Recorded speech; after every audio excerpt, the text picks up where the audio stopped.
So a Facebook commenter asked us when Star ID would be necessary to fly in a plane. If you aren't aware of Star ID, it's a program offered by Alabama to bring the state into line with the Real ID Act of 2005. That act was designed to increase security around the kind of identification you need to enter some secure facilities and eventually to board a plane. Basically, Alabama has something of a tiered driver's license system. You've got your ordinary state IDs and driver's licenses that you get the normal way. Then you've got Star ID, which is a license that meets the requirements to qualify as a federal ID under the Real ID Act. To get a Star ID, you need to gather up some paperwork, birth certificate, social security card, etc., and go to the driver's license office and specifically ask for a Star ID.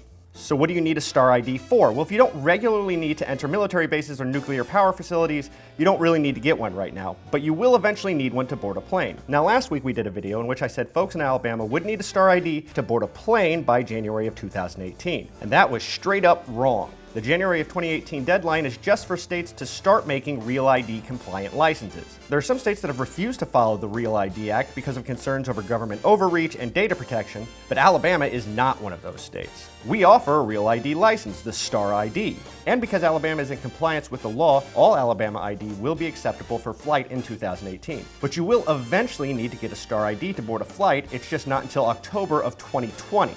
So if you saw our earlier video and were worried you would need to scramble to get a new ID to fly in a few months, I apologize. You will eventually need to get one, just not for a few years. I'm Jonathan Soboleski for Reckon.